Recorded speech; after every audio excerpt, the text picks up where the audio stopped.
Wake up. Wake up. Why am I bothering you on a Saturday, you may be asking?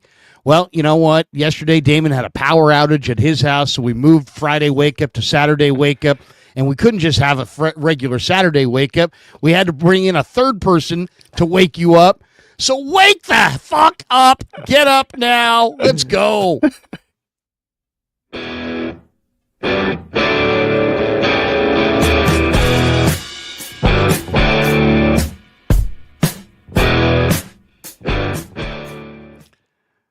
Saturday, May 17th, our first ever wake up on a Saturday, our first ever wake up here with Sam Batesh with us of Thinking Out Loud. You know, Larry, normally when I think of people consuming wake up on Mondays and Fridays, I think, you know, they're watching on Muni, they're watching on BART, they're in their morning commute. Maybe we're on their laptop at the office as they settle into a work day. I imagine a Saturday wake up means a whole bunch of our audience is watching this in an iPhone on their chests, still laying in bed, maybe sipping coffee, being lazy. That's a good wake up. That's a nice, slow Saturday morning wake up. I like that. Sammy, good to see you, buddy. And look, instead of being in the PJs, I dressed up today. I mean, this is a real lesson in parenthood, by the way. I've got my 3-year-old son in the other room. He may run in here at any second. He's psyched because we're going to Magic Castle today. We had to dress up. That's an exclusive invite. That's like the Playboy Mansion if you're 5 years old, all right? This is a big deal, and I'm fired up, but not as excited as Brock Purdy should be this morning. So I'm here with both of you, and I can't believe it. Yeah, we got can you give us any more information about said destination? Yes. I'm going to need a little bit more information than just it's similar to the Playboy Mansion. Is there a grotto? Is there not a grotto? There is a grotto. There is a sort of magic mystery organ that plays songs with nobody sitting there. Okay, there are just random people walking throughout this thing doing legitimate magic tricks. There are magicians there. There are magic shows on stages and then little rooms of magic.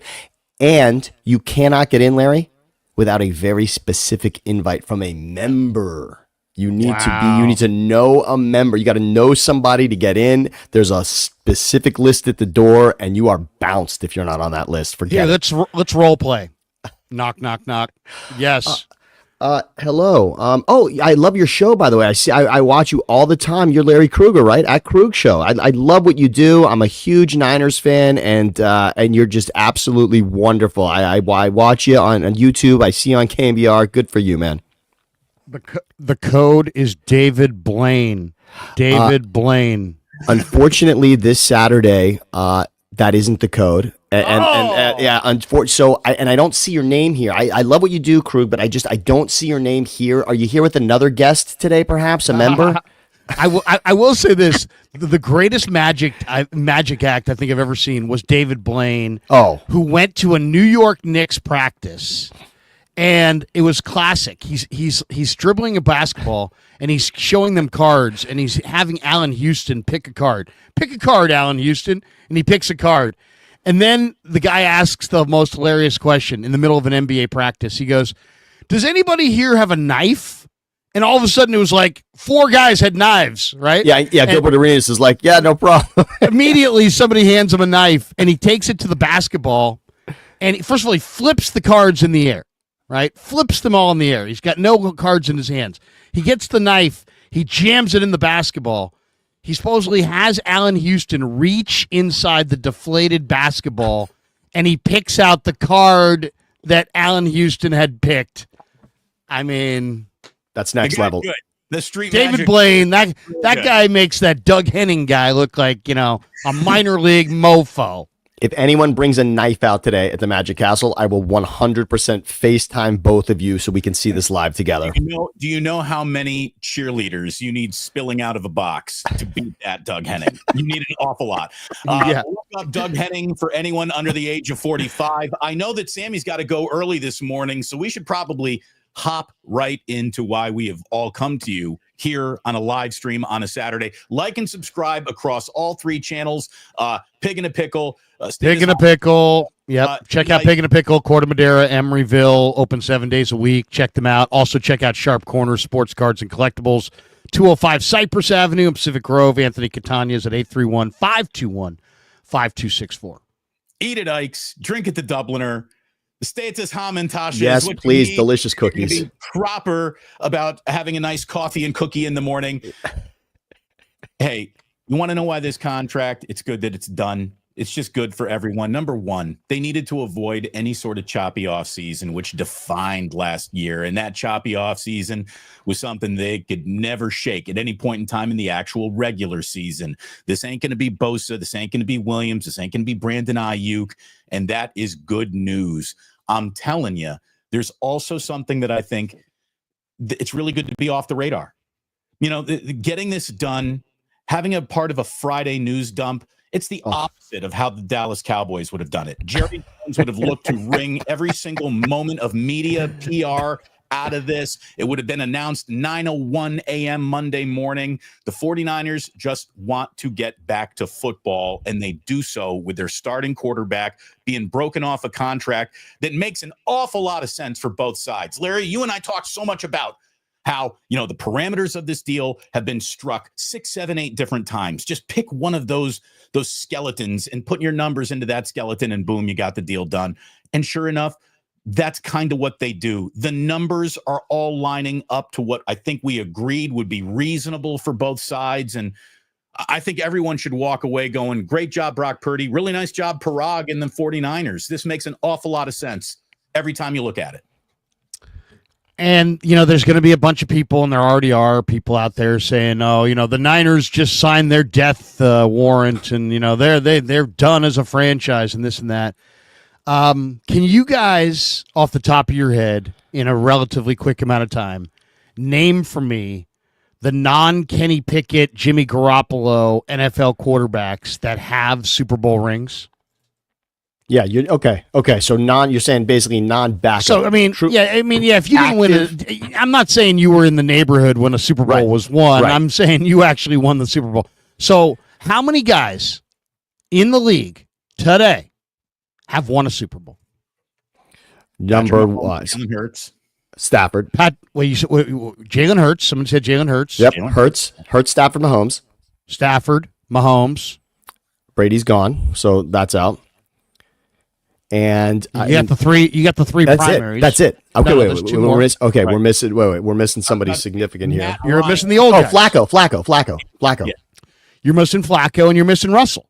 Russell won, of course, as well. But that's the end of the list, man. And Flacco and Wilson. That's the entire hanging list. On. And Flacco Joe and Wilson Flacco, Russell Wilson, Jalen Hurts, Matthew Stafford, Patrick Mahomes. That's the end of the list.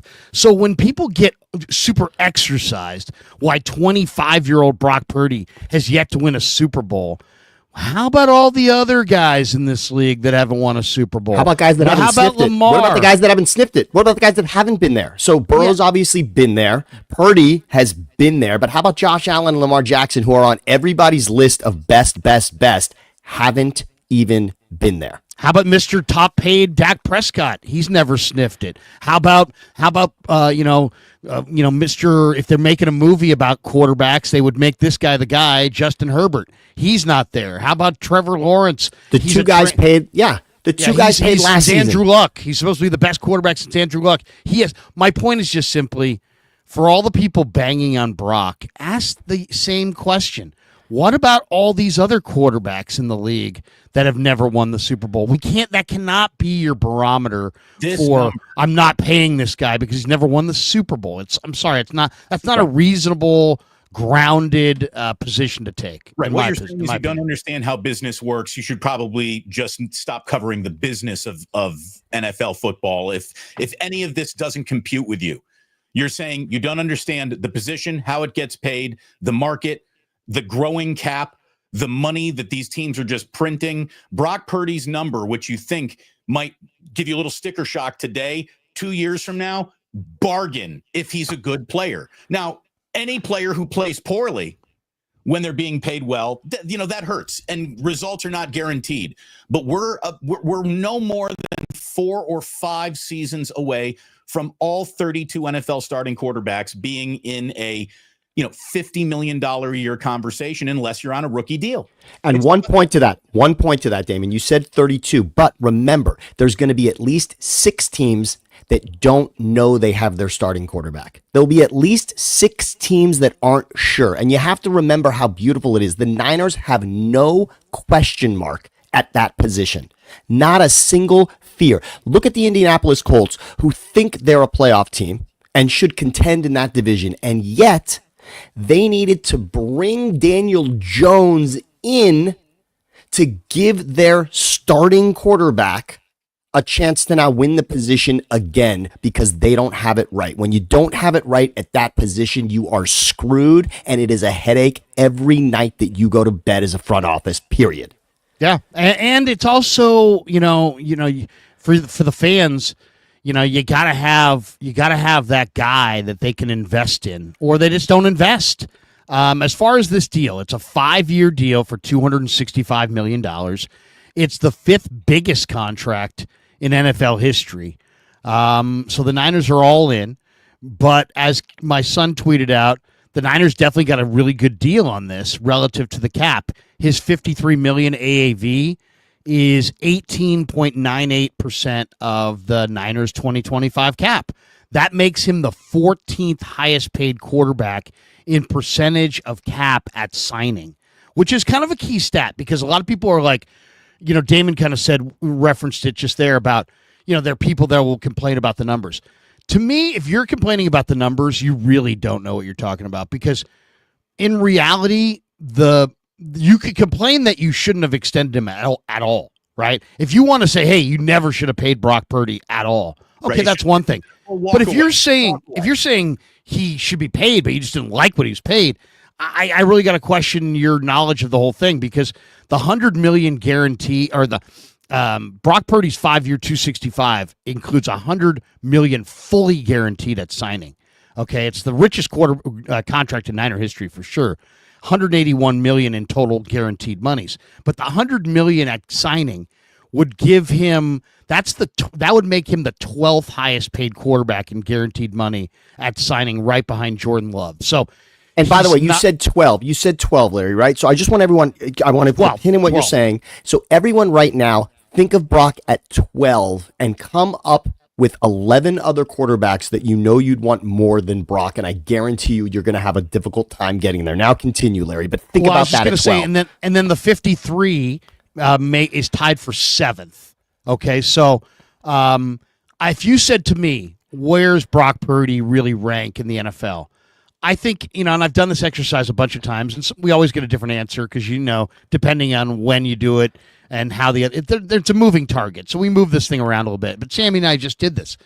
I typically have Purdy between 8 and 12. Yeah. And so I would say on average, if you said, give me I don't got time to analyze. What is Brock Purdy? He's a top 10 NFL quarterback. Larry, we just did it. You said it. You just said it, and you said he is now 7th in AAV, and look where I had him. This is Monday before the deal. Where did I have him? 7. Yeah. 7. I had him at 7 anyway. Quick list, top of my mind. Give me the top 10. I had Brock at 7 in a heartbeat, and that's where he lands in regards to cash. Look at that. 7. I'm working in elite graphics here on YouTube. We have surprises later. We do have surprises later. And we want to get to them before you got to go. Sam, when you got to go, just hit the eject button. That's it. No problem. We're all friends. By the way, if it seems like I left because I'm mad, we're all friends. It might have been a magic trick. David Blaine could have been here and just poofed me out of this entire thing. It's like when Copperfield made the Statue of Liberty disappear or walked through the Great Wall of China. It's going to be Sam leaving.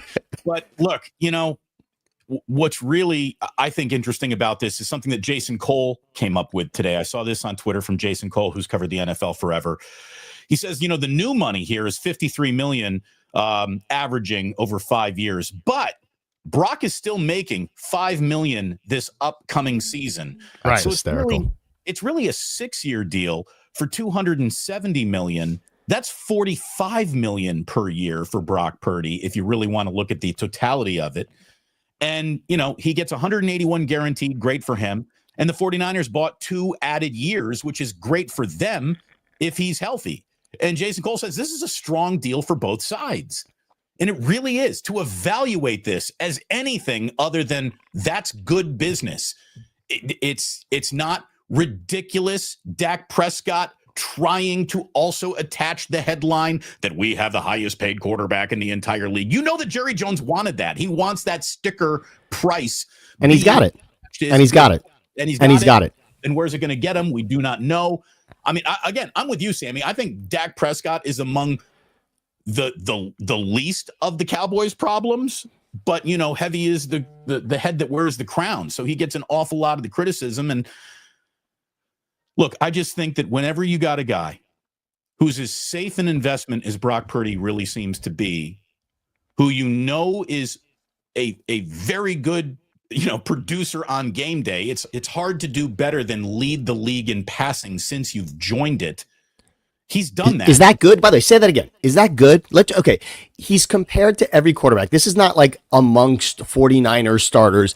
In the entirety of the league full of ridiculous quarterbacks, a rating that was come up with, by the way, a mathematical calculus equation that came up with ranking quarterbacks has this guy at number one. Right. Well, I mean, some people would say by definition that means it's a faulty rating, whatever, if you want to take a super hyper negative deal. But what it really just shows is that within the grading system, the man is highly efficient. I want to share the screen on Warren Sharp. You know, I'm a big fan of Warren Sharp. I know you guys are as well. And Sharp did a really nice job at breaking this thing down. He's like, Purdy's first year, he goes 13-4. They go to the NFC Championship game. They lose to Sammy's Eagles. He gets knocked out with the elbow. Year 2, 12-5, they win the NFC Championship game. They lose in the Super Bowl in overtime. Year 3, they obviously fell to 6 wins. It was a bad year. But look at what Brock did individually. 3rd in yards per attempt, 4th in success rate, 5th in EPA per attempt, despite having the 2nd most injured offense in the league and only a total of 57 snaps on the field together with CMC, Ayuk, Debo, and Kittle. So, I mean, guys, you know, is he the greatest quarterback of all time? No. But is he damn good? Yes. And I would say this, as we're doing this, and I'm not, you know, I like Grant. I'm not ripping Grant. I know everybody doesn't love Grant, but Grant's doing a stream right now, and his stream is titled, Did the 49ers make a big mistake in extending Brock? And he's playing that angle. Okay, that's fine. Let him do it. I mean, that's his, you know, that's the beauty of life, right? Everybody's got different thoughts. Sure. And you can listen to different people and get different thoughts. But all I would say is this. Let's just take a quick 30-second timeout from the critiquing the decisions that were just made by the franchise and go to what would the Niners be doing right now if there was no such thing as Brock Purdy. If the Niners right now, if Brock Purdy for whatever reason did not exist, who would we be discussing right now Mac Jones? As the Niners quarterback? Well, would it be Mac Jones? Trey Lance. You want to go back? I mean, would it mean that they would it be Aaron Rodgers and his circus? I'm just saying. Look at what's the look at. It's easy to look at this and be like, yeah, this great young quarterback who is a terrific face of the franchise, who the team loves and the players love, and is really efficient. Well, you know what? You paid him too much, and because of it, it's going to hurt you here, here, and here. No mention of, if you didn't have him, where would you be and who would you be playing? And the answers are going to be miserable by comparison. And you can't borrow, by the way, go ahead. What are you going to borrow Josh Allen from the Bills? Like, who are the guys you're slotting in ahead of him? What are the options? Like, are these people available? Who can you actually put in for him? It's ridiculous. And by the way, before I jump, Damon, I want you to make a point here. And just before I jump, remind me, I want to make a point about getting to the Super Bowl with a quarterback who makes almost no money and getting there with a quarterback who makes $50 million. But Damon, go. Right. So you and I talked about that last night. You know, Jalen Hurts. Yes, he just won the Super Bowl, but was that on the rookie deal? No, the Super Bowl he lost was on the rookie deal. The Super Bowl he won he's making $50 million. So, you know, don't tell me that is automatically your quarterback makes this, you can't win. Another thing that you'll see attached, you know, this is something that we dealt with last night too in our live stream. Sammy is the person who says, look, all you got to do is move him off of his mark. The minute he faces a pass rush, he turns into an average quarterback. Oh, all quarterbacks turn into average quarterbacks when the pass rush is hot. Ask Patrick Mahomes in the Super Bowl. Ask Kansas City Chiefs how great their single best quarterback on the planet looked against the Eagles and their pass rush in the Super Bowl. There's one quarterback who are confident that in a pass rush he can beat it most of the time with his legs. I'm not saying he can win every game this way, but he can do it, and it's Lamar Jackson. And by the way, now most teams, what they've done is they've decided even when we get Lamar off his mark, we actually don't want to chase him. We have to then drop people back at an umbrella to sort of allow him a couple of yards because we don't want him to break 20. So that's a different strategy. Every single quarterback with pressure in his face, what is he doing? That's ridiculous. And I also want to remind you what I said last night. Every Niners fan hopped on the if Brock Purdy were healthy, we would have gone to the Super Bowl in 2022 because he got knocked out of that Eagles game. And if he hadn't, we would have won that game. Well, if you think that and go back in time and remember how you felt when he was knocked out by Hassan Reddick, in that moment you said, wow, if our quarterback, whose name is Brock Purdy, is healthy, we win this game. Well, if you think that, then you should be cheering today that Brock is in this $50 million category. And by the way, he could have set the record at 60. The most recent guys signing contracts make the most money. Look at Tua and Trevor last off season. They set the bar again. And who wants to write those fucking checks right now? By the way, neither side in this negotiation played hardball. Neither. The Niners talked an awful lot of hardball. I don't think they played much hardball here. Nope. And Purdy's side, who suggested hardball could be coming your way, there's no brushback pitches anywhere in this contract. Personally, I think Purdy's side, I mean, I have no sources on this, but I personally think that Purdy's side probably made concessions to get this thing done because I think they want it done now. I think Brock wants to be there, and I think that was the one probably advantage the Niners may have had. The one trump card is they knew that Brock didn't want to miss any time, and I said this months ago. I said he will not. Whatever the way this goes, he will not let this thing drag into. Oh, where's Brock out here? Oh, Mac's leading the charge because Brock's holding out. That was never going to happen. I guarantee you, he told his agent, I don't care what you do, what your tactics are, you get this thing done before I hit the field because I'm hitting the field. And he didn't miss any of the OTAs. He didn't miss any of the meetings. He didn't miss any of that, even when before the deal was agreed to in principle. So it kind of shows. I think Brock drove the urgency to get it done probably more so than the Niners. And Damon, give us your thoughts on Brock the man, and remind people, because at this position there's no guarantees that your quarterback is an outstanding citizen, and we don't have to go to the worst guy on the list who's clearly Deshaun Watson. Go look at the top 10 paid quarterbacks and vomit in your mouth a little bit when you look at that. But talk about who Brock Purdy is to this organization, which basically tells you he'll be there for a decade doing this. How about this? A bad guy with domestic violence charges, masseuses jerking him off against their will, and all sorts of bad things happening off the field, bad juju, bad vibes all around him, who's got 2 NFC title games, a Super Bowl appearance, and an MVP race that he was legitimately a part of. A bad guy with that resume gets paid. Then you bring in the fact that, as we said last night, this is a Boy Scout. His teammates love him. His coaches love him. He's a hard worker. He's dedicated. He's never lost a press conference. He says the right thing at all times. The guy's undefeated when the red light comes on and the microphone is recording. He's unprovocative. He's married. He's stable. He's religious without being too religious-y. He is a lunch pail guy. And like Krueger just said, he understands that hard work gets opportunities in football. It's how he earned his opportunity, being in the right place at the right time, and the guy in front of you can't go, boom, now you're in the conversation. So he knows I got to be there and outwork everybody, even though I've got all this going in my direction. He's not going to lean on it like we just put up in the lower third there. I am become destroyer of words. There's zero diva in Brock Purdy. And this is a guy you want to invest in. Oh, by the way, he's set the season record for passing yardage he's got the record in one season. He has the Niners, Joe Montana, Steve Young, the Niners record for passing yardage in a season belongs to Brock Purdy. Do we need to say anything else? This is not an organization that's been starving for quarterbacks either. Look at Coach Yak has a great stat board up today.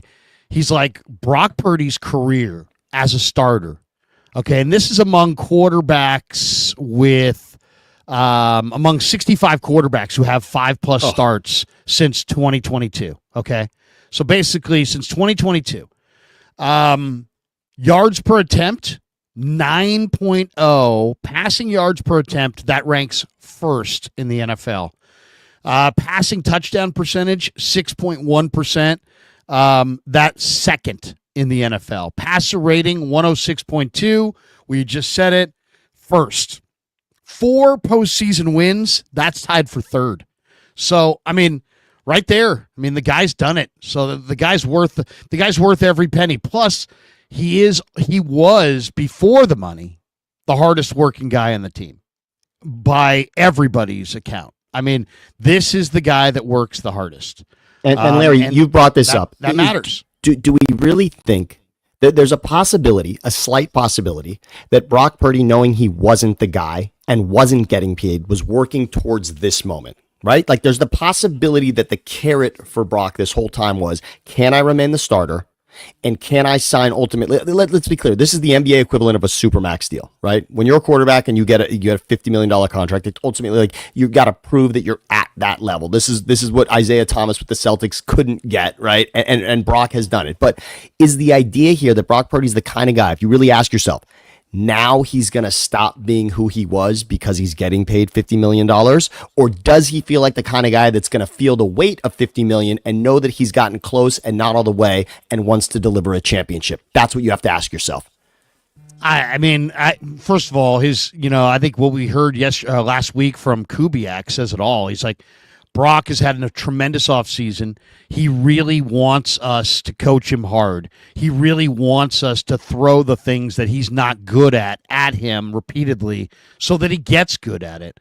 I'll say this, though. What really is the most striking part of this whole thing, just from having, gone on social media, done a couple live streams since the signing, talked to a bunch of people, looked at a lot of people conversing back and forth.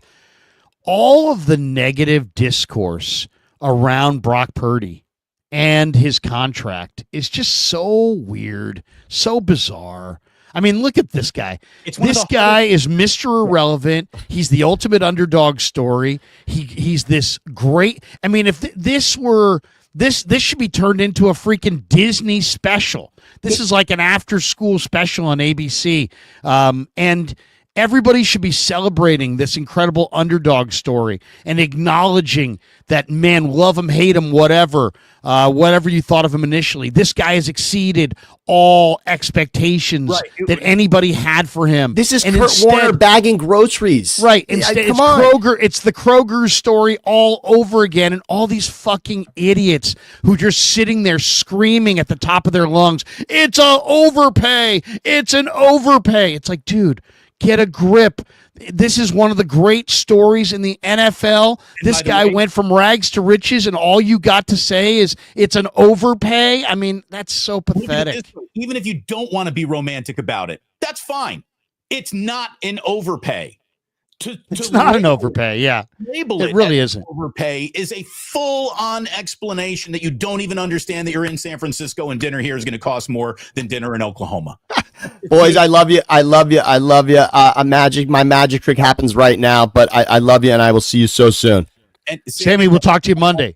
And look at it this way. Sammy lovingly prepared all of these slides. He borrowed from CBS Sports to give us these slides that we have to go over here because there's something interesting on each and every one of them.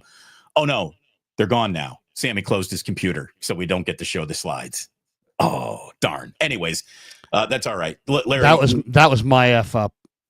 That was my F up. I was trying. I had the one board up, and I had Sammy in the studio, and I didn't realize that he couldn't stay in the studio, or he couldn't leave the studio without.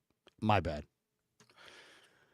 Nice job, Larry. I blew it. The only thing that I can say, flogged. We've done enough radio to know that we can do a show without visual aids. So we're going to be okay when it's all said and done. I'm convinced. Oh, look, Batesh has clicked back in. I think he. Oh, there we go, Sammy.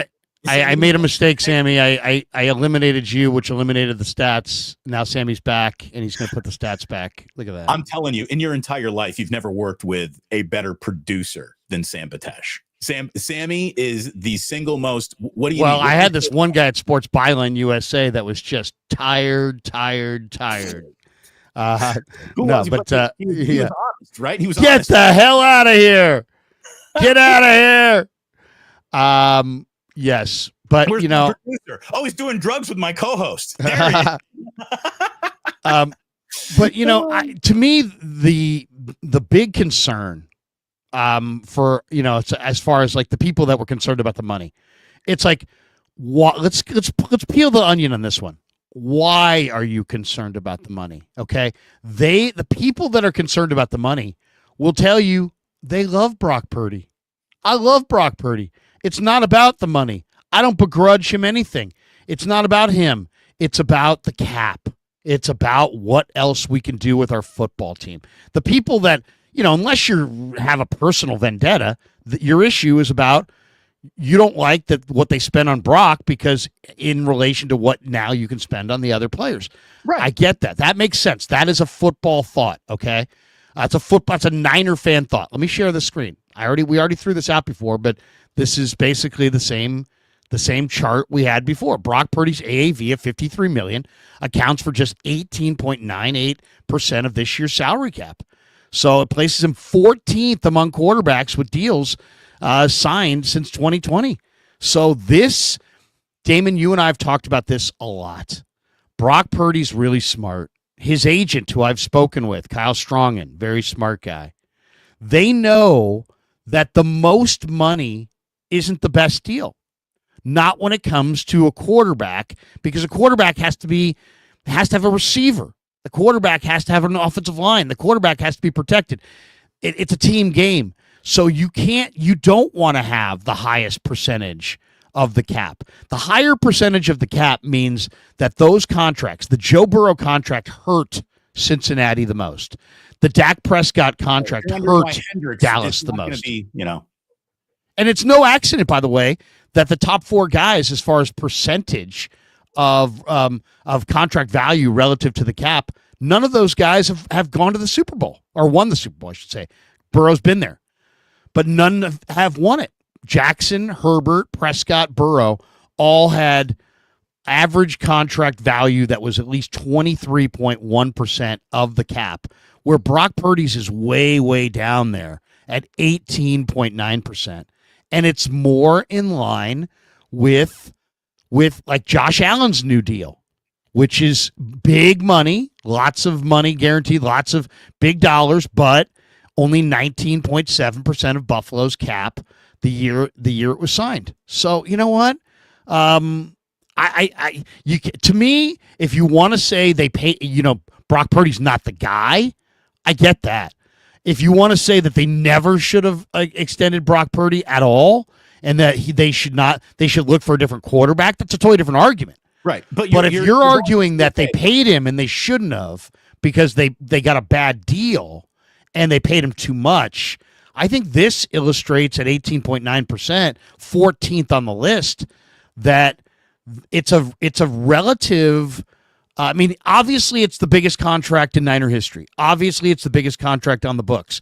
So it's not like some nothing deal, but at the same time, it's not handicapping the franchise. It shouldn't. The next deal for the next quarterback who was successful was going to be the biggest deal in 49ers history anyways. You know, you don't work backwards in time. You don't get less expensive at the position of quarterback as you go forward in time. So it was coming no matter what.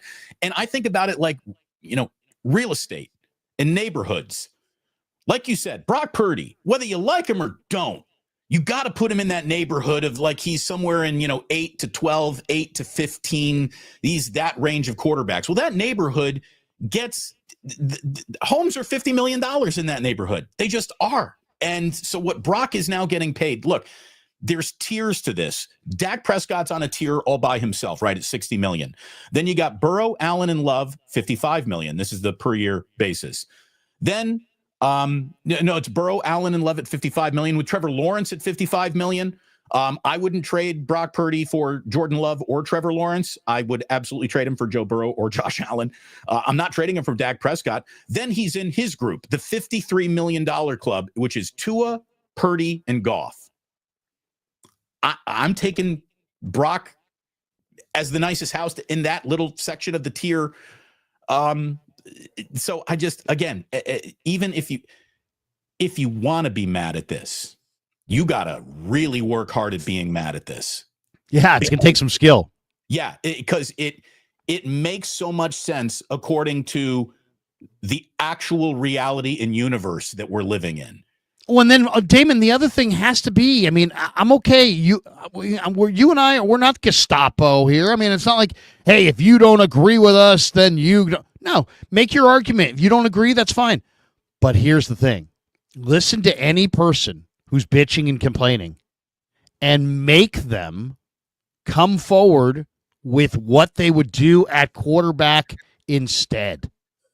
It's so easy. Damon and I have been doing sports radio for decades. It's really, really easy to sit in your car or in your house and hear Damon's monologue, hear Larry's monologue, and say, you're wrong. It's a lot harder to say you're wrong because it's a hard, you're wrong and here's what I would do. Most of the time you get people who calling up just going, you're wrong. And they have okay, you don't like my idea for how I would rebuild the Warriors. Okay, fine. What's your idea? Oh, I don't have one. So just, it's like anybody can take a sledgehammer to a kitchen. It takes a contractor to rebuild it. Anybody can take a sledgehammer verbally to a contract that was done and say, you shouldn't have done it. Tell me who they should have at quarterback instead. Because if we get on that debate, then you're going to see the value of Brock Purdy. Because then you're going to start bringing up guys, shitbirds who can't play anymore, Hall of Famers, weirdo Hall of Famers like Aaron Rodgers, who nobody likes and nobody wants to root for. And, it's like guys whose best football was 5 years ago or, it's easy to say dump Brock. It's harder to say and go with. That's the go with part is a little bit of the trickier part. And it's always the part that trips people up. Did you see, by the way, were you on Twitter at all last night, Damon, or were you busy with the fam? A little bit. What was I supposed to see? Oh, I got a couple things that you're going to love if you haven't seen them. Here we go. I'm going to show you two of them. Okay, this was from last night. Is it a collection of receipts, Larry? Are you keeping receipts here? Is that what there is? No, this is all fun and games. Okay. Here we go. This is the Giants, the Niner rookie class went to the Giant game last night. Oh, hey. And there's your guy in the front row, CJ West. There he is. Okay. By the way, Larry, but wait a second. But wait a second, David. I got to show you here. This is the great moment from the night. This was epic last night, and when John London and I were doing our bottom of the pint, we played this last night. We'll skip off of this one. Oh, down here, your guy CJ West when Wilmer Flores hits his third bomb. Look at this. This is epic. CJ West reacting to Wilmer Flores' third home run last night. Let's do it again, Wilmer. Let's go, Flores.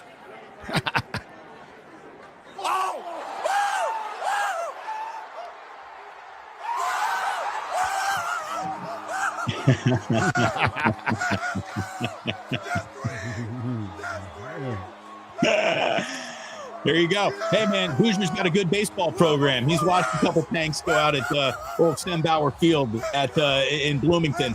I love it. By the way, Larry, look at that. Is that cool? I mean, Wilmer Flores is the GOAT from CJ West. Oh, that is awesome, dude. I love that kind of stuff, dude. I love that kind of stuff. I love when I see Niners sitting courtside at Warrior games. I love it when you see, Giants or Niners throwing out first pitches at Giants games.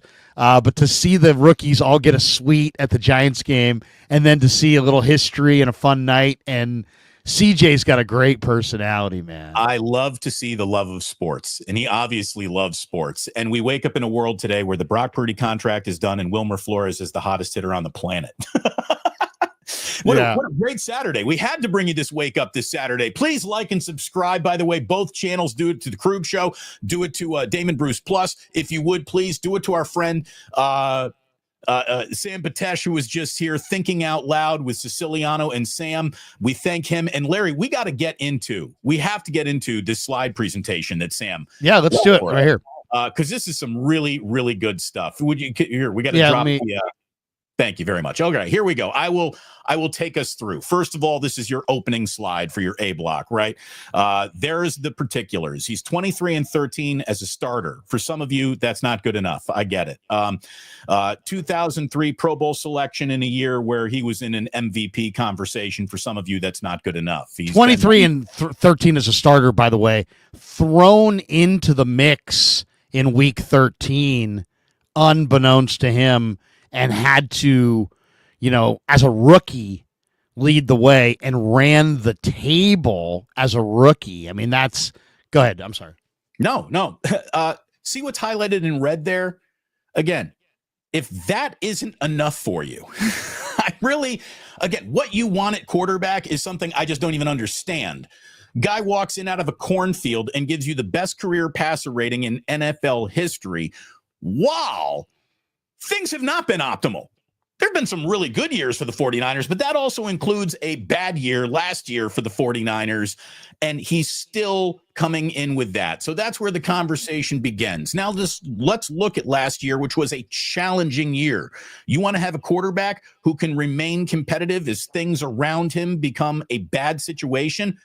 Last year is an example of this kid can play because as everything went wrong around him, and Debo couldn't play well, and Ayuk couldn't play at all, and McCaffrey was hardly available. He basically was throwing to George Kittle, and you had the rest of this offense just losing its imagination and status in this league as elite. Look at that. Still third best in yards per attempt. 10th longest in average pass distance. Not bad for dink and dunk, wouldn't you say? Considering also 57 total snaps for CMC, Ayuk, Debo, and Kittle on the field together. You can't find much more adversity than what Brock had to play through last year. And again, those numbers are more than acceptable numbers for the adversity that he was going through last year. We move along to now let's talk about highest paid quarterbacks by annual average value. If I told you at the beginning of this whole thing, when it's all said and done, hitting the market at the right time, not even 25 years old, he's already been to a Super Bowl, 2 NFC title games, and all this stuff, that he would walk away with the 7th highest paid quarterback. Like that's a deal right there. The fact that he isn't in the top 3 alone, Parag Marathe gets an extra cup of coffee this week at the office, right? I mean, this is exactly what you would want. This is where he belongs. Well, I think that is the appropriate phrase right there. I think Kyle Strongen and Parag Marathe negotiated a deal that puts Brock Purdy, fill in your line right there, where he belongs. Because, Damon, let's be honest about this. Brock Purdy is not the NFL's best quarterback and shouldn't be the NFL's highest paid quarterback. I don't care if it's a new contract or not. He should not be the NFL's highest paid quarterback. Why? He's not the NFL's best quarterback. He's not among the NFL's best quarterbacks as far as the top tier. He's not. He's a very good quarterback, though. He is a top 10 quarterback. And this list that you're looking at, only Burrow and Goff and Purdy on this list have even made it to the Super Bowl. It's a situation where he fits the team. He fits the team. You have no better option than him. The quest to find that better option, even if you found it, would so reset the chemistry of what you're trying to do in this upcoming season that wasn't worth it.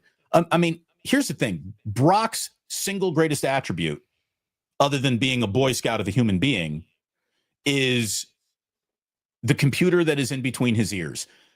He has seen the field, read the field, and played the field like a 10-year NFL veteran in year 1. Now he's going to be stepping into year 4 as this team's starting quarterback. I can't wait to see it. I mean, we haven't seen Kyle Shanahan have a quarterback who he's been able to instill this much wisdom into. Well, I think Jimmy started by the time this season is over, Brock will have started more games than Garoppolo, and will have taken over the most amount of starts for Shanahan as the 49ers quarterback. And look, this is a guy who, again, just keeps getting it done. And was 6-11 last year. Don't tell me he got it done. He wasn't the problem. Like, if you think that was the quarterback's fault last season. I mean, they were 20. I mean, they were 29th in run D. They were 32nd in special teams. They were 32nd in separation at wide receiver. Right. They didn't get any separation. Everybody he threw to was fucking covered. They had no defense. They had no special teams. And they had 57 total snaps of their weapons. I mean, the guy did what he could do. Shall we move along slide-wise? Sure. Let's go to this one. Now let's talk about guaranteed money, because that's it. Everything that isn't guaranteed money is just to make the agent's tweet look better. That's the right number. By the way, when we were looking for eighth. Yeah. When we were looking for the real bellwether of when this deal was going to get done, you and I have tried to predict, have argued about when it needs to be done. We both agreed it had to happen before OTAs began, and it did. Very good. But here's the deal. Follow the money. Follow the money. When in doubt, forget what everyone's saying. Look at what they're doing. The 49ers sale of a small percentage of the team to 3 Bay Area tech titans happens the same week that the Purdy deal is done. Of course it did. The Yorks just pocketed nearly $500 million in that transaction, the size of which they won't even notice. They've given up no control. They've given up zero power. Basically, you got 3 people who can now say, yeah, I'm part owner of the 49ers, and they get a better parking space and probably a better charcuterie tray in their suite, okay?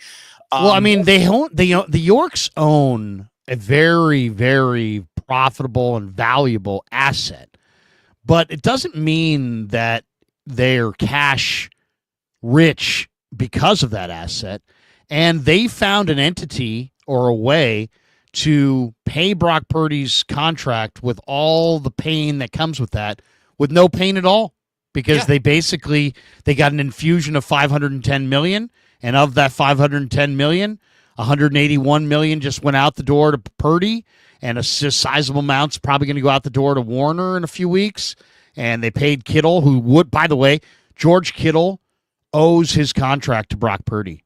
I mean, George Kittle was a good player before Brock Purdy. George Kittle was a better player since Brock Purdy, significantly better. So now the Niners can put Purdy's entire new contract in escrow and still have nearly $250 million in walking around cash because of that. So they're not even dipping into the vault. The new money in the vault pays for all of this. Again, the rich, the wealthy, they print their own money. They're really good at it. That's an advantage that they have over the rest of us. And because of that new sell-off, as of today, and it'll probably change by next week, because we watch values fluctuate everywhere. But as of today, because, Forbes can put a list out and say that's what you're worth until you do an actual sale. That's when you find out what you're really worth. And as of today, the San Francisco 49ers are the most valuable team in sports globally. They're worth over $8 billion. But that doesn't tell the story. The story is when the growth in the period of time, because they were a $4 billion entity, like literally seemingly 45 minutes ago. I mean, they have jumped from $4 billion to almost $9 billion in valuation, Damon, in less than a decade. And that is unbelievable financial growth. Now, some of this money is going to go to renovating the stadium, right? You got rust stains all over the stadium. The Super Bowl's coming here. They spent probably hundreds of millions of dollars to upgrade the viral blah, blah, blah of the stadium and, add to its juice and everything else. So that's a lot of it's going to the stadium. Some of it's going to Brock. Some of it's going to Warner. And ultimately, they're not going to feel that lack of the percentage that they sold. They're never going to feel that because the growth in the asset is so significant that They're never really going to feel the 6%, the $510 million that the three families invested in this franchise. Larry, Jed and the Yorks are never even going to really even feel that. Yeah. We should have gone into tech. We chose radio. We made a mistake. Yeah. Anyways, let's look at this too. You talk about what does this really look like. So the draft obviously is very incomplete. They're just the first two picks. But, this is what the 49ers offseason basically looks like. You can add much more to that draft class. But when you think about why did this deal need to get done before OTAs, vibes matter. And Purdy is good vibes. And along with good vibes, you want those guys framing how this team actually works. Matt Barrows wrote about and not just vibes either, because let's be honest, they don't have that much time together. Pearsall, they just don't have they don't have as much field time together. They need Brock to be out there when they install things, and they will install things on the 27th, and it's important that he's there. Barrows writes, the 49ers are amidst their biggest roster pivot since Shanahan and Lynch arrived in 2017. And in March, they said goodbye to 8 starters from last year's squad. They signed 13 outside free agents, add 18 rookies, 11 of them draft picks. So this is the biggest roster turnover since Shanahan, was turning over the first 2 years of Kyle's career with the 49ers. You can almost throw those out because that was a full flush the system, rebuild the roster. Right. The success that they've had since then is really hard to argue with. Unfortunately, none of it ends with the Super Bowl, which is what a lot of people use as the only barometer for was season good, was season bad. There's much more nuance to an NFL season. And to me, the 49ers now have in place, what I want to call the holy trinity of can you succeed in football. They got the quarterback, they got the coach, they got the front office. And then you can also say the owner who, I know a lot of people spent this offseason angry at Jed for the money that he wouldn't spend, but I would say that Jed York is a better owner than he is a bad owner at this point in his ownership. He's learned a lot. And I think the financial reset and flush will be good for the 49ers in the overall grand scheme of the picture that we're now looking at. But this is look at the successful teams. The LA Rams, what do they got? They got a really good front office. They got a really good head coach. They got a really good quarterback. The Kansas City Chiefs, all three, boom. The Buffalo Bills, maybe they only have 2, and that's why it hasn't gone all the way forward because the coach hasn't quite gotten it done. Look at the Eagles, who might have even replaced the Chiefs in the moment as your model franchise. That is quarterback, coach, front office. Well, I think that before we move off the Eagles, let's talk about the Eagles for a second. Aren't the Eagles in a lot of ways the template for the 49ers? Jalen Hurts was not better than Patrick Mahomes, but he was on Super Bowl Sunday. And he won the game. And I see Brock Purdy as a Jalen Hurts type. And people are like, oh, well, it's funny too. It's like when people want to tell you that Brock can't do it, it's like, he can't do it. They won't be able to do it because they're paying him. Well, it's funny because they're paying Hurts and he is doing it. And so that kind of debunks that whole theory. And then it's like, well, yeah, but Brock's got all this talent around him. Well, what is it? Every quarterback's got talent around him, and Jalen Hurts just proved it. Jalen Hurts isn't better than Mahomes, but he had more talent around him on Super Bowl Sunday, and they won. So, the 49ers template, I think you're absolutely right. They have a head coach who's good enough to win with. They have a quarterback who's good enough to win with. Now it's on the front office to build up that roster and build Brock. If you put Brock Purdy, like today, on the Eagles, I think the Eagles haven't lost a step at all. I think they're the same team, if not better, than they were. One of my least favorite arguments. But they got a great line, and you got to be able to protect Brock Purdy. The Niners have to spend some serious money and time building up the fortress of a line around him and getting him a few weapons. Improve your D, get him some weapons, build up your line, win the Super Bowl.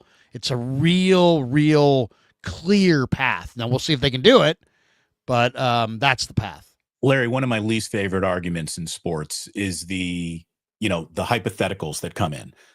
Brock Purdy is the best guy for the job in San Francisco that they have right now. So that's why, first of all, he saved everybody's bacon. You talked about what if Brock Purdy never existed? Well, Shanahan and Lynch wouldn't even be here anymore. They would have been strung up for their sins of the Trey Lance situation. But Brock got everybody a second life. That he really, really did.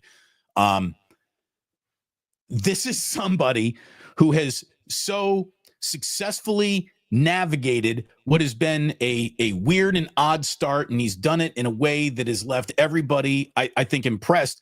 But some people will say, even though he's been pretty damn good here, Brock Purdy in reality being a good quarterback with the 49ers is still not enough. They need the theoretical, well, what if you put him on the Jets? Would the Jets be better? That doesn't happen. No one's going to put Brock Purdy on the Jets. That is a mental exercise that if you want to take yourself through it, you go right ahead. But there's no reason to, because it's not going to happen. Brock Purdy might not be the single best quarterback who can make any football team in the world instantly better. But why should he? Why should he have been? He was the last pick in the draft. Right. There was the little expectation that that's what was about to happen. But it's like, okay, do I'm trying to think of all the people that are mad about this. They paid him too much. They didn't pay him too much. No. In the grand scheme of things, he's very fairly compensated among the top 10 quarterbacks. If you pay him this much, you can't win. That's proven incorrect because they're paying him what the Eagles paid Hurts, and the Eagles just won with Hurts. So it's like you can argue he's paid too much if you don't think he's worth being paid at all. But if you believe that you should extend him, you can't argue with the amount that they paid him in the extension. And then once again, back to my pertinent argument. If you're gonna sit there and get be all harangued and all up in your thoughts and emotions about they shouldn't have done this and they're idiots, who should they go with instead? Who would be a smarter quarterback? And don't tell me Aaron Rodgers. And then the other thing that always happens is there's always this moving of the goalposts. It's like, Brock Purdy's behind this line. Well, wouldn't that make Brock Purdy better then if he's actually having success behind this bad line? But nobody ever, talks about that. Then it's like, get Aaron Rodgers. Did you not see the Green Bay game with immobile Brandon Allen behind this line and how he was just a sitting duck? You got to have mobility.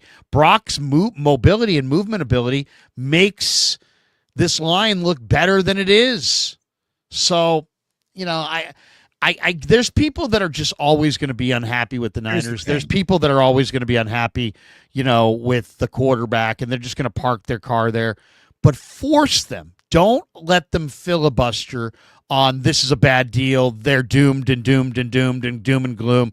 Make them chart their own path and then make this an evaluation of that. Tell me what's the better path, and then let's critique your path instead of just critiquing what the Niners have done. It's easy to do nothing and critique people that are doing something. It's hard to do something in that, on your own and say, you know what? I wouldn't do this. I'd do that. And that, if that is better than this, then you're smart. It's a great point. But how many people say they shouldn't be going with Brock, and then their answer is foolish? Go with Cousins. Cousins sucks. Go with Rodgers. Rodgers at this point is a shell of what he used to be, and he can't move. I mean, they are not better. There isn't a better option out there. There were people who were like, trade Brock and go with Shador. What? What? Come on. Look, just because any rookie is going to make it. It's like you landed a rookie that played like, the key is to find a rookie that plays like a veteran. It's hard. Anybody can draft a rookie. There's a draft every year. You have to find the Russell Wilson. You have to find the Brock Purdy. You have to find the rookie that's going to come in and play in a short amount of time, kind of like a veteran. It's hard to do. It's really hard to do. If you don't like Brock Purdy, the player, there is a mountain of actual game day evidence to suggest you might be wrong about that. But people don't want to admit that they're wrong about anything. So then they pivot to, well, then when you have to overpay for him, I'm really not going to like him. If you didn't like what Brock Purdy was producing, which was really fucking good to begin with, if you didn't like what he was producing on his rookie deal, there's no way you can possibly like what he's going to be producing now. But the argument that he wasn't a good player, not if you actually went to, results from football games, could you continue to make that argument? But people did. So now it's a financial problem. But it isn't, because this is not an unreasonable contract at all. It's not an overpay. It's not a prohibitive to other business over the positions on your roster. It's not that. And the cap is going to grow again, big time, again. Big time. You see how much they're putting $30 million a year in cap space basically on every single NFL season now. You are about to see the new norm of $20 million at every position. If you're going to a Pro Bowl as a center, you're a $20 million a year player. If you're going to the Pro Bowl as the only Pro Bowlers not making $20 million a year are about to be kickers and punters and long snappers. That's it. Everybody's about to make $20 million a year in this league who's a starter and regarded as really good at it. So the prices of what you think are normal are changing so rapidly that you're just using a brain that was wired as to what was normal from 5-6 years ago. And it's changed so radically in such a short time. I understand why people get lost in the math, but you can't be lost in the player evaluation, the game day evaluation, and the math and maintain your credibility. How many things can you clearly not understand before people stop using you as a source of information? It's amazing to me. It's really amazing to me. And then there's all of this. And look, I don't want to criticize anybody, but we don't need to. We're not just looking at a player that isn't also a person. The person matters. And that's why this is among the safer investments, I think, in the NFL. Brock Purdy is the opposite of provocative. He's the opposite of hostile. He's the opposite of entitled. Mr. and Mrs. Purdy did a hell of a job raising their kid as a hardworking, humble guy. And it just permeates off of him. My mother, God bless her, when we talk about what saying will be attached to you in your life. My mother, God bless her, she came up with something when I was in high school. She said it to me, and I've never forgotten it. She said, class is the ability to make people around you comfortable. That classy isn't the china. Classy isn't pinkies up when you're sipping cocktails. Classy isn't knowing the difference between the dinner fork and the salad fork and did you put your napkin on your lap as soon as you sat down? That'd be the classy thing. That's not what class is. Class is the ability to make people around you comfortable. Brock Purdy makes everybody around him comfortable. He makes Shanahan comfortable. He makes his teammates comfortable. He makes the media comfortable. He makes everyone around him comfortable. He's just good people, man. There are certain people, like I would hire Brock Purdy to come babysit the kids. The kids would be in good hands. Yeah. The guy's a great guy. He really is. He's a terrific look, Larry, guy. you spend more time around him than I do. I'm not there. He's an amazing guy. He really is. The way that you are. And you would have picked up by now if this were an act. This guy was phony. Yeah. You can't fake it over the course of 4 years. And he's legitimate, man. He's the real deal. He's the real McCoy. And he's got a contract that, again, if you want to break it all down, sure, it's 5th in total value, but it's 7th in annual average value. It's 8th in guaranteed dollars, and that seems pretty reasonable for a 25-year-old starting quarterback who's mostly found nothing but success to begin his career. And there are guys who have spent a lot of time in the league, who have a lot of perspective, who see Brock Purdy for who he is and see greatness. I mean, I'll give you Willie Snead. Willie Snead, who was a Niner veteran receiver the last few years, played in New Orleans as a young player for Drew Brees. And I said, what do you see with Brock Purdy? He said, I see Drew Brees. He reminds me of Drew Brees. Everything about him. Right. His command in the huddle is unbelievable. His work ethic is unmatched. His competitive fire is at the top of the scale. He holds himself to a really high standard. He's a leader. George Odom told me, man, this guy's the real deal as far as, George is a man of faith and Brock's a man of faith. And his faith is a big part. This is also another reason why I compared Brock to Hurts, because Hurts and Brock are very similar as far as they both are men of faith. And they both kind of lead that way. They lead with this, this unbelievable work ethic and humility. And they're very similar. They're very similar in a lot of ways. And they obviously have some differences, but there's way more similarities. And I think the same way the Eagles built a team, a great team, around a solid quarterback, and they won the Super Bowl, I think I would say the same thing. I wouldn't call Brock Purdy a superstar quarterback. I would say I'd say he's on potentially a great team, and he's a really solid quarterback. He's the right fit for the situation. He's the right fit for the situation because he's a hard worker. He's smart. How you play under the stern gaze of Kyle Shanahan is all that matters in San Francisco. That matter, and that's a tough one too, Damon, because Kyle coaches the quarterbacks and the receivers and some of the positions really, really hard.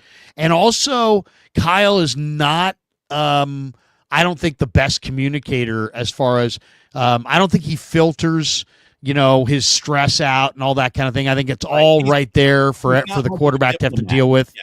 He uses and Brock is great at hearing Kyle, but not, you know what I mean? Listening to Kyle, but not necessarily hearing all the stress along with it. So I think they're perfect for each other. I think Brock Purdy's the perfect quarterback for Kyle Shanahan, because Kyle Shanahan's going to run you down verbally at times, not in a personal way in any way, but in a football sense. He's gonna tell you fucked up.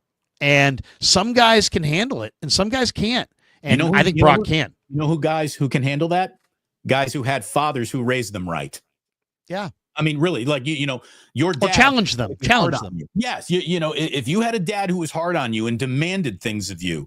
Or if you're hard on yourself, Brock's pretty hard on himself. Look, man, I like the guy. And look, we got to, I become familiar with chatters, and I would say Mitchell and Ness, with people in the chat, and people in the chat. Mitchell and Ness, I'm going to tell you, this guy, he's not a football idiot at all. He knows football. Mitchell and Ness is solid. He sometimes rips me, but he's solid. But that's okay. That's you can argue with the hosts as long as you come and watch the show while you're arguing with the hosts. You're doing your part. That's fine. Exactly. But here's the deal. I would say he's a guy who knows football, who's like anti-Brock Purdy kind of at the same time too. And he says, someone once said Brock is a good citizen. Give him that money. Purdy stands always sound so cheesy with their heads in the cloud. It'll be fun to see how this plays out. I'm going to guarantee you right now that Brock Purdy's not about to catch charge.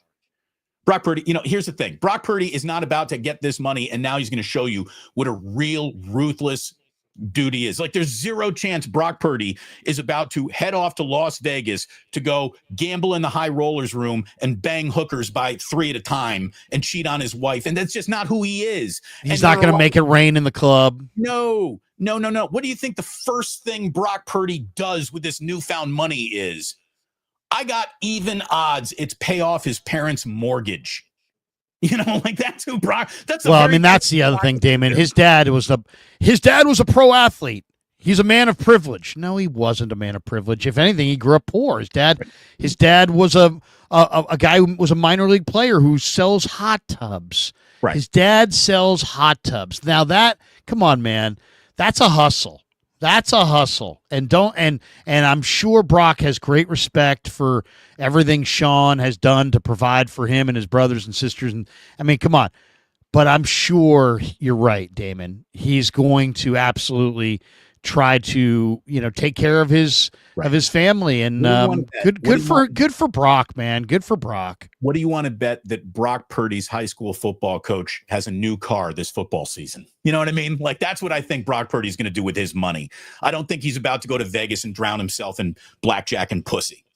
It's just, I'd be stuck. There's nothing wrong with that, but no, you're right. He's got all the, This guy's got the priorities, Right. and taking care. This, I'll say this too: the money's not going to his head, and it's like, and it's funny how people like Purdy stans. What's the difference between a Purdy fan and a Purdy stan? I'd love to know. I don't know. The whole term of stan is like this, like, but like if you're not a Purdy fan, who are you a fan of? Who's your if you're a Niner fan, and wouldn't you be a fan of the quarterback? And if you're not a fan of the quarterback, once again, enough of the ripping of Purdy. If you want to rip Purdy, tell me who you'd rather have. I don't want to listen to any more rips of Purdy that are just bitching and moaning. Anybody can bitch and moan. Come up with a better plan. I'm all ears. And the Niners are too. You got a better plan? Let's hear it. You got a better quarterback? Throw him out there. You got a better option? Let's hear it. I'm sick and tired of, I don't like your idea, but I don't have one of my own. Then shut up. I mean, you just listen then. You don't really have you don't really have a right to say anything unless you have something to add. And saying they shouldn't have done it, they're going to be screwed. There's no evidence of that. The Eagles just paid their guy, and they just won with their guy being paid. So don't tell me it can't be done. We just saw it done. So and if you don't like Brock Purdy, that's fine. I'm not saying Brock Purdy's the greatest quarterback of all time. Tell me who you'd rather have. He's the that's best quarterback gettable available at this time.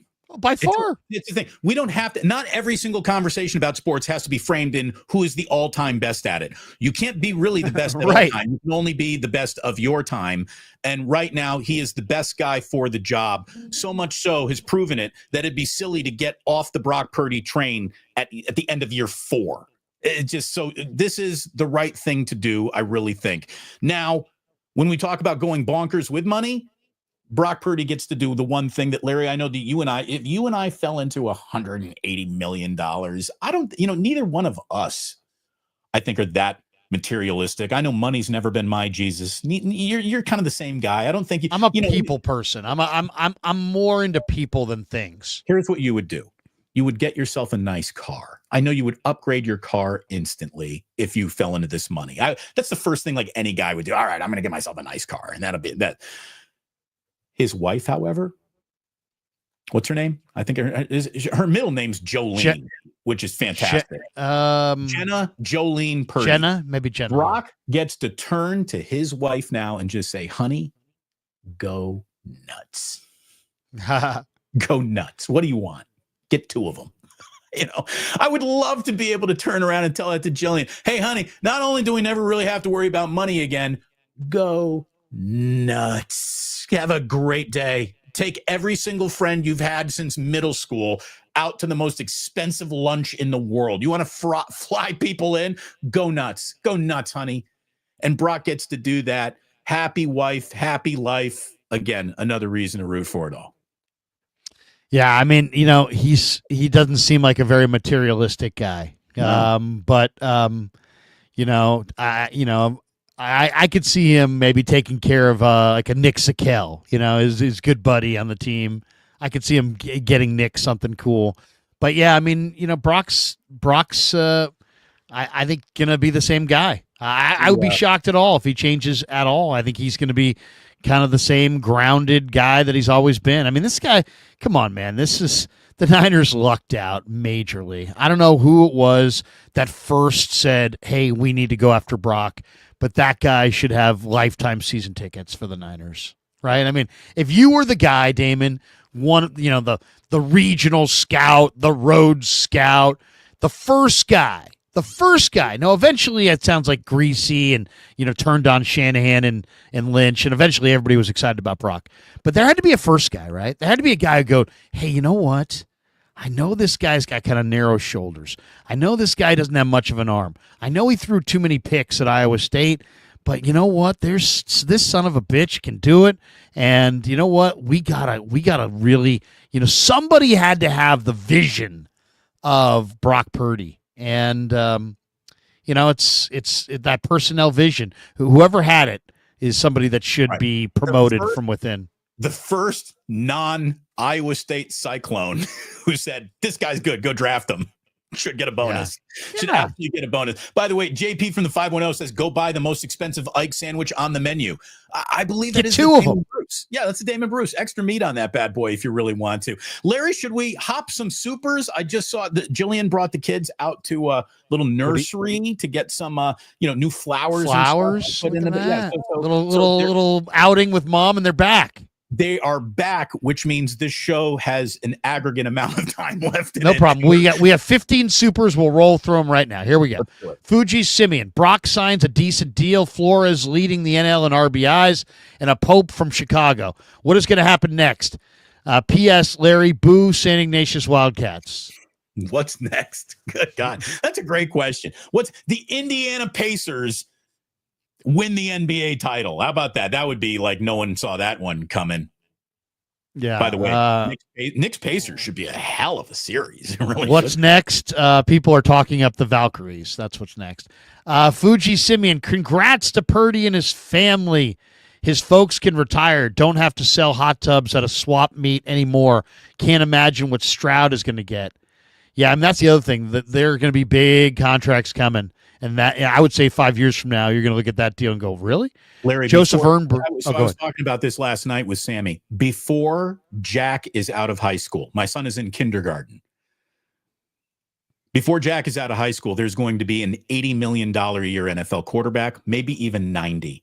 Wondering if there isn't an actual number somewhere in that $90 million a year quarterback where the number goes to 100. We are about to see it. We are crossing the Rubicon. Arch Manning or something. And yeah, right. The guy who's going to be the first $100 million a year quarterback isn't even in football yet, isn't even in the NFL, but he's coming. He's out there. I will say this. If you are in that group, if for whatever reason, if this, the contract thing makes you kind of think about who's the next and that kind of thing, go watch Marcel Reed, the redshirt sophomore quarterback for Texas A&M. Go watch that guy, Damon. This kid is so special, so special. Is this the kid? Was he Marcel Reed? He's a redshirt sophomore. He's a 6'2", 185-pound kid from Nashville. Went to Montgomery Bell Academy High School, and he's a great athlete. And this year for A&M, he came off the bench, threw 1,800 yards, 15 touchdowns, 6 picks, and he's super athletic. I mean, he's incredible talent. A great kid too. I mean, he's Marcel Reed is his name. He's by the way, Joseph. If there were ever a guy to have this happen to, you're the one. Happy birthday. Here, you know what, Joseph? You are one of our beautiful assholes. And I mean that in the best possible way. We know that we love you. So here's your party hat. There you go. Happy birthday to our favorite Niner curmudgeon, Joseph Ernberg, who at least pays to bitch. Let's give him a clap, because you know what? Joseph Ernberg is so negative. He deserves a lot of positivity on his birthday. And I respect a good negative person. Joseph Ernberg. Morning, guys. Brock's contract is my birthday present. There you go. Happy birthday, Joseph. Thanks for being such a part of the chat. Fuji Simeon. Life sure is strange. This could have been Lance signing a mega deal with the Niners in another timeline. Always go for the most guaranteed money in the NFL. That's probably good wisdom there. Probably good advice. Fuji Simeon, watch out. Brock will get run out of town when he commits the most cardinal sin in Bay Area history. He doesn't separate his recyclables from his trash. LOL. Are you composting? God damn it. Get him out of here. Fuji Simeon. Larry, you need a Reardon IT person to help you. Haha. Hey, Fuji, how about dropping a couple of these on my channel so I can enjoy the profits of your geez. Fuji's a Krug show guy. Ramon Gonzalez in the house says, if Purdy plays like 2023, it's a good contract. If he plays like last year, no. The big question is, why did he regress last year? Team play or quarterback play? It's a great question. Yeah. I would say he operated behind a subpar line. There was tons of adversity last year, and his weapons all flew south. I mean, that was it. Ayuk got hurt. week 7 or 8, somewhere in there. Debo was never Debo all year. CMC barely played at all. I would say that, they lost 40 touchdowns off those 3 guys. So I think that had a lot to do with it. By the way, can we just, in that struggling time, we showed it before, I just want to go back to it for those who missed it. Let's just take this down for just a moment here. Yeah. This is last season with all the adversity that the 49ers faced. That's the bad year. This is the worst year he's had. Yeah. That's pretty good. Pretty good. Look at it this way. I don't know what Brock Purdy's ceiling is, and it might not be the highest ceiling. How about this? It definitely ain't the highest ceiling in all of the quarterbacking that you're going to get in the NFL.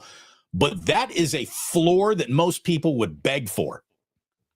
That is awesome regression, if you don't mind me saying.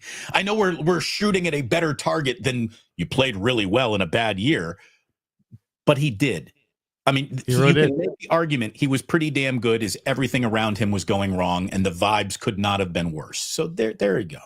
There you go. It's a good one. We got this one from Jerry Martinez. Good morning, Jerry, or good afternoon, it's good morning. He says, when Purdy took over, no one was talking about the 49ers as a Super Bowl contender. Purdy made them a contender.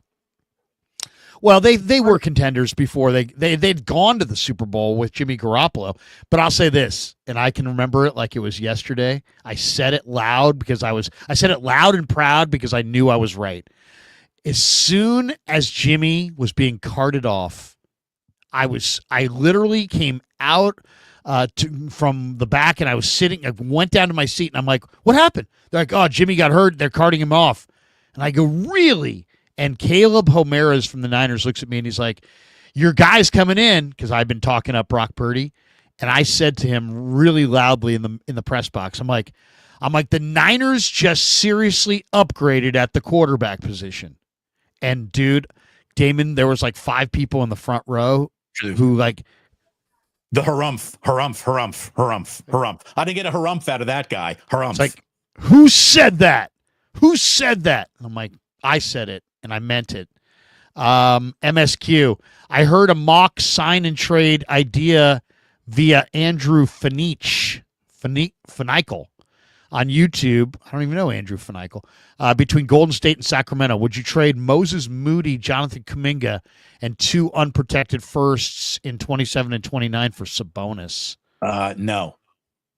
Yeah, I don't think Sabonis. Well, I mean, I love Sabonis. I that would not be terrible. But by the way, MSQ has found the space bar. Thank you. Yeah, the move that I would make if I could, and I saw Jonathan Kuminga sitting next to Joe Lacob at the Valkyries game last night. So maybe their plan is maybe their plans to keep him. Maybe their plans to sign and trade him. Either way, Joe wants to have a good relationship with him. Jonathan Kuminga would be a hell of a Valkyrie. He would definitely lead the league in scoring. But I would say this: if you could move Jonathan Kuminga, I was looking at the draft, and if you could move Jonathan Kuminga in any kind of a deal to Brooklyn, who supposedly really wants him, and if you could get Cam Johnson and any of their draft assets, I think that's the route I would go. Because there's some draft assets. I like the big man from Stanford quite a bit. There's 3 NBA draft guys that I really, really love, and it's Eric Dixon, the Villanova power forward. It's Mark Sears, the Alabama point guard, and it's the Stanford center, Maxime. That's his name. He's from France. Reynaud, who's a 7'1" center from Paris, France, who played for Stanford, who's really good. I mean, I think that guy, Reynaud, would be a great warrior. He can shoot the 3 ball. He's really good. Fuji Simeon, Larry, should the Giants make a trade for Reese Hoskins? John Lund brought this up yesterday. We were talking about what can the Giants do.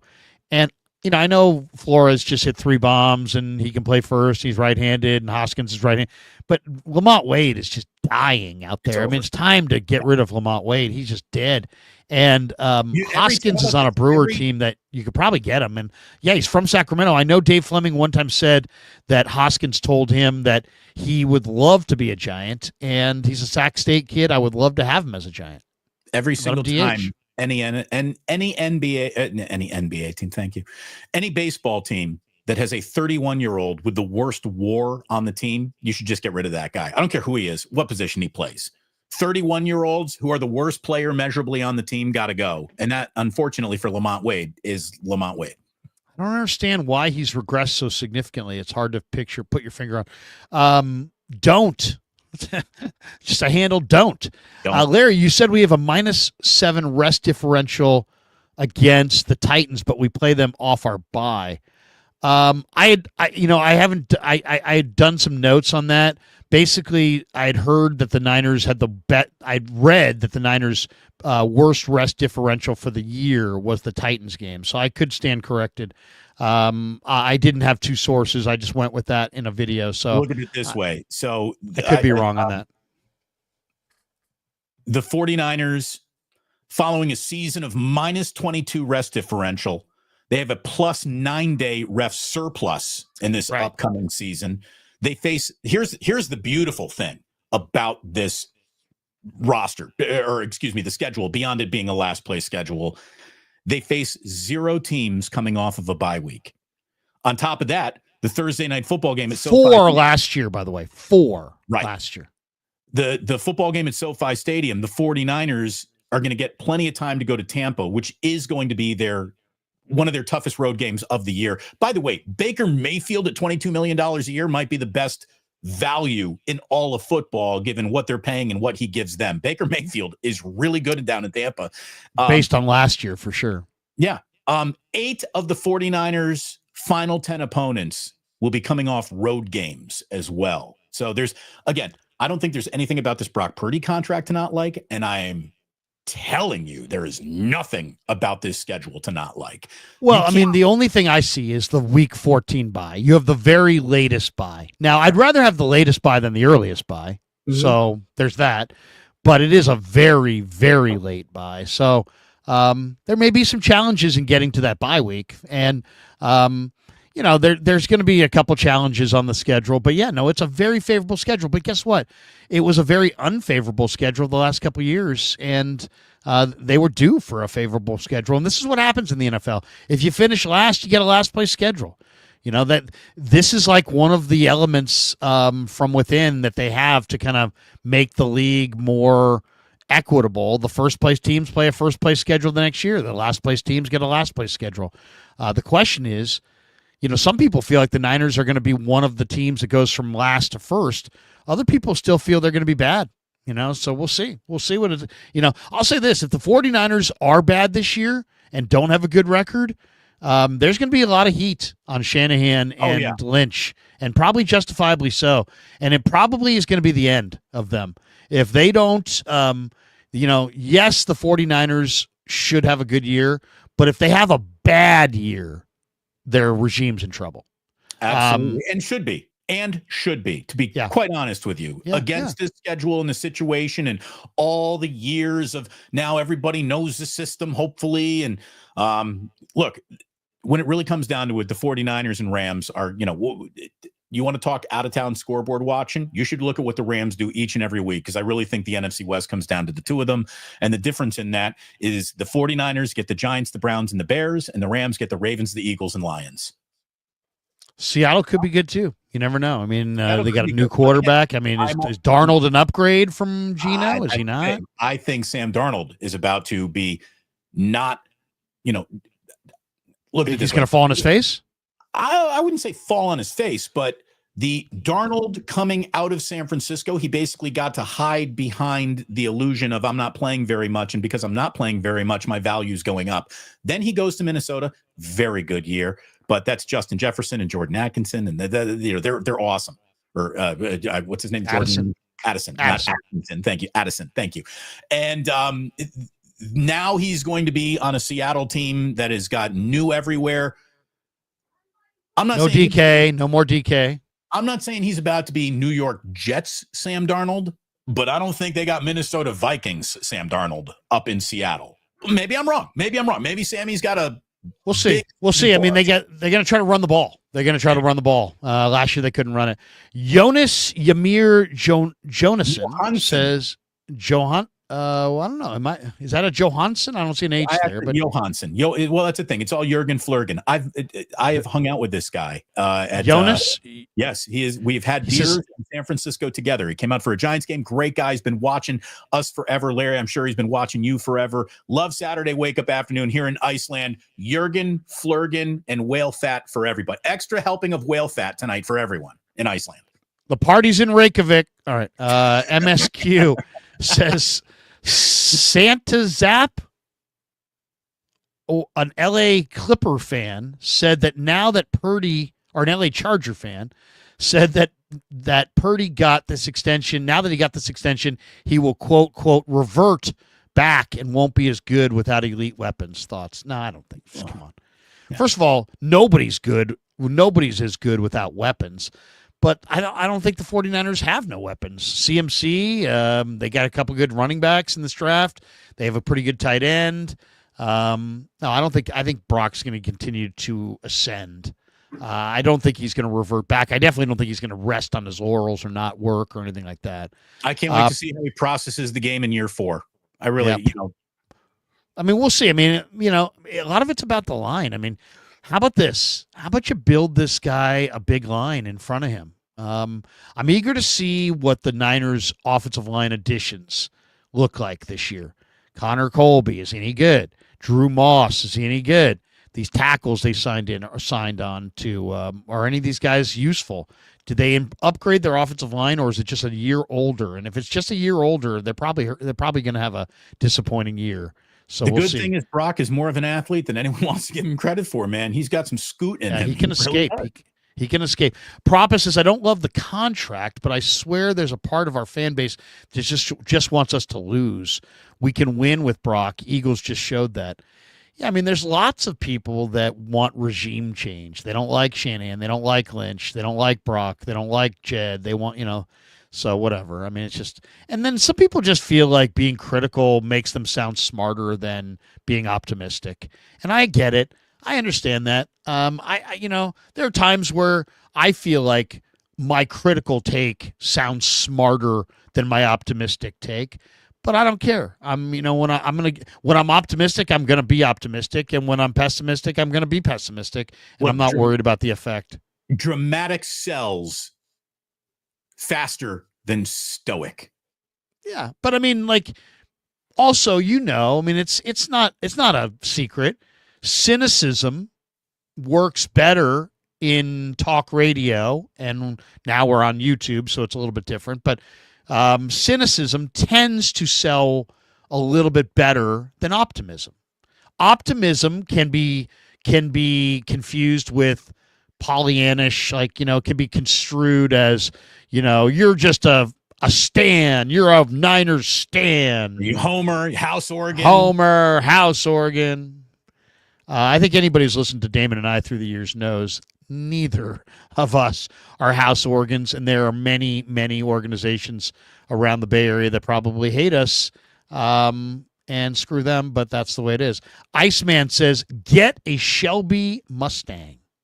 Okay. That's a badass car right there, and Brock can afford a garage of them now. So, yeah, get all the Shelbys. If you did have this kind of cash, and you mentioned before, I'd buy myself a really nice car. What kind of car? You have ridiculous cash, and any car that's even on the market is totally within your budget. So you could go Pagani, you could go $300,000, Italian sports car, Bugatti. Bugatti. You can do whatever you want. What are you going with? What's if I gave you just, Damon, here's a voucher. It says car on it. And you can bring this to any dealership anywhere and get any car. What kind of car do you want? Because you got to remember this. It's also, you got to insure these cars. Right. You got to worry about if people are keying these cars. So my single favorite, I think, car ever in reality is and this is where Kendrick Lamar and I are basically the same guy, the Grand National. That all black Grand National. I went to high school with this guy named Jim Slicko who had it. I'm not familiar with the Grand National. Grand National is just the dopest ass. Who makes it? Muscle car. It was the Grand Nationals, Ford, Chevy. I don't even. It's just the Grand National. It's like its own category, and it's a badass car. But really, you're saying, Damon, you can have any car you want. Like you could I mean, it doesn't have to be something exotic. It could be. It could just be a regular car. If I had just all the money in the world, if you say Honda Civic, I'm going to come through this screen. I want Kit from Knight Rider. I want an exact. You want a car that talks to you? Yeah, I want an exact duplicate. I want the red beam in the front that goes boom, boom, boom, boom, boom. I just want Kit from Knight Rider, man. I'm 50 years old. I'd still want Kit from Knight Rider. I also, I thought you were going to say the General Lee. No, can't. Not anymore, Larry. Although that was a dope ass car. Maybe you got to get rid of. Come on. What the boys didn't know. I mean, come on. Commercials with the car in the air. I mean, there is no greater tease than the car in the air. Them Duke boys were in a little bit of trouble. We'll be right back. What the boys didn't know was that Roscoe was sitting behind the tree. Cooter. Roscoe and Cooter. What a great show that was. That was a great freaking show. Give me a 1986 cherry red Lamborghini Countach. You know, like the old school frickin' that's, you know, that like the Magnum, like the Magnum. Yeah. That was, Magnum PI. That's a Ferrari. That is your old Ferrari Testarossa. But of normal cars, okay. If all of a sudden you didn't want to have the most ostentatious car on the road, you wanted to actually have a car. The Buick Grand National, a commemorative muscle car built to celebrate Buick's 81 NASCAR Grand National Championship, debuted in 1980. Didn't get the end of that right there, but yes, my dad was a Buick man himself. He loved a good Buick. He had more than a few Buicks through the years. Here's the thing. I also got two boys, right? I need a family car. I was gonna say something big. A sports car for daddy. I'll go Land Rover. I like one of those big Land Rovers, with pimped out Land Rover with those are pretty sweet. Yeah, look at it this way. I might just tell Jillian. Jillian picked the Kia that we have. We have like a Kia Sorento, and I would have never gone. I like it, dude. I'm down with Kia. I'm down with the Kia mob right here. I'm telling you right now. Did you just flash Kia gang signs? Kia gang. Oh man, that's bad. Dominic Senna. I know Lance was never good, but can we admit his football career was doomed by COVID, lack of reps, and an unfortunate injury? Also, what will happen with Zakel? LOL. Well, Zakel's going to battle for a spot, as far roster spot this summer. As far as Lance, there's a lot of reasons why it didn't work, and those are among them. Absolutely. Yeah, I mean, I'll give you that. What injury are we talking about? What injury? I mean, as soon as he became a starting quarterback, his ankle got snapped in half because Kyle was using him like a fullback. Okay, but I mean, it's not like that's an injury that derailed his career. I mean, it might have derailed him for a little amount of time. It's the injury that opened the door for Garoppolo, which then became the door that. I just think I think it was bad scouting. Bad scouting. I mean, do not take a small sample size guy. Don't take somebody who's good for a minute. That's what they did with him. And also stop taking FCS players. Stop taking players from Stanford. Stop taking players from shitty football places. Draft players from football schools. When you talk about what do you like most about the draft class, you can nitpick, overreach, value, blah, blah, blah, blah, blah, blah, blah. Every single guy that the 49ers have drafted played. It's like that's the one thing they took away, the one lesson of Trey Lance. They got guys with real college football snaps on their body. I just think Trey Lance arm strength was oversold. His foot speed was oversold. His skill set isn't much. It's kind of what I think Shador's going to run into. I don't think Shador's skill set is much. And I think when you really look at a prospect, you got to really discern what is the skill set. And I think people looked at Trey and saw 6'4", 220 athletic and said, arm strength, but it wasn't there. Accuracy, but it wasn't there.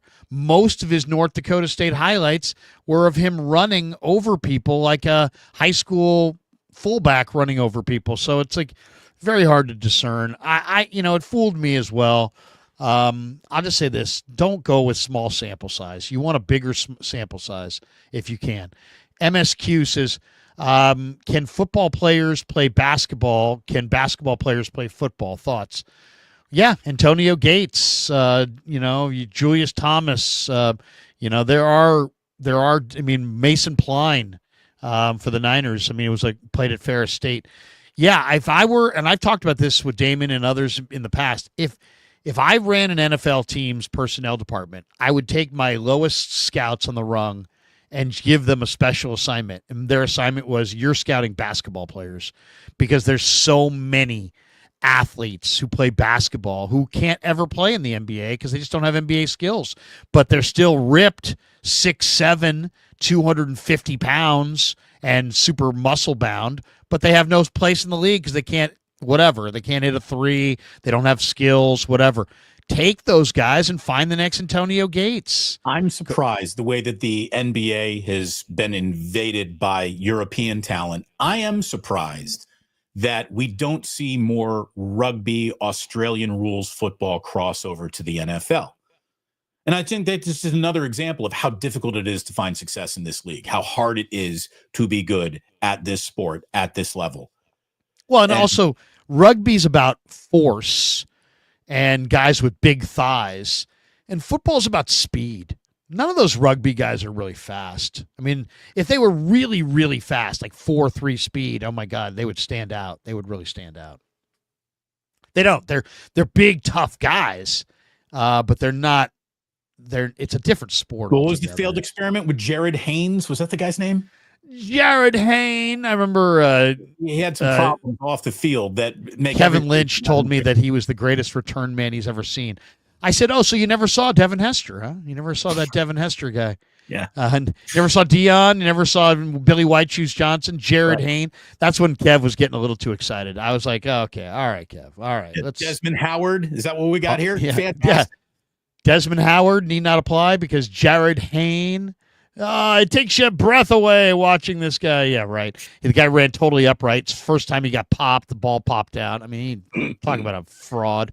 10XU says, I can't wait to see Brock say F it and shits on the league for the constant slander. Yeah, what if he just started coming after people now that he's been paid?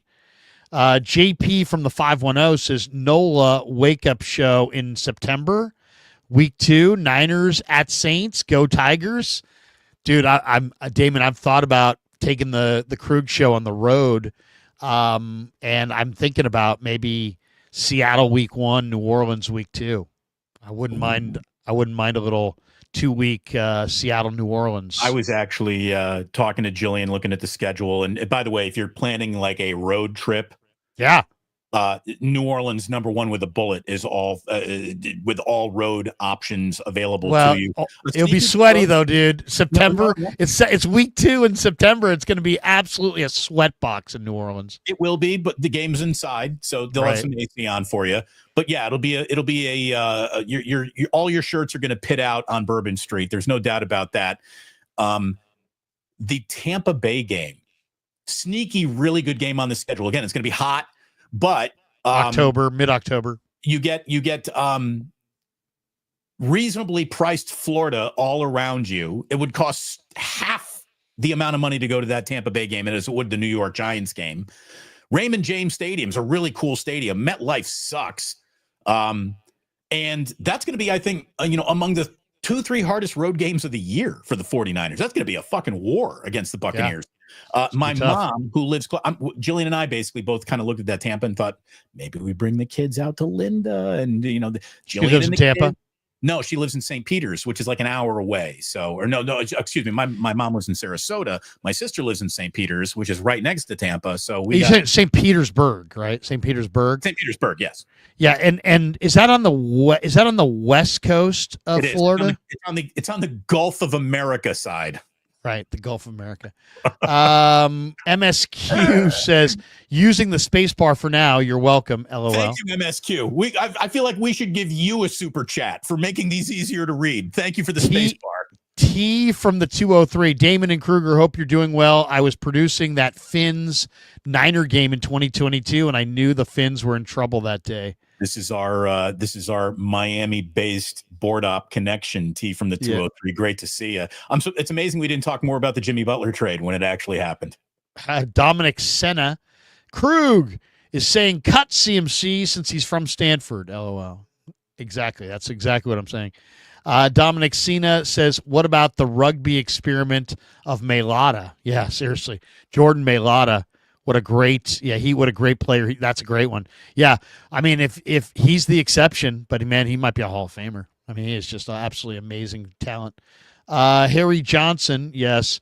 Random Niner player of the day, Maurice Hicks. Sure.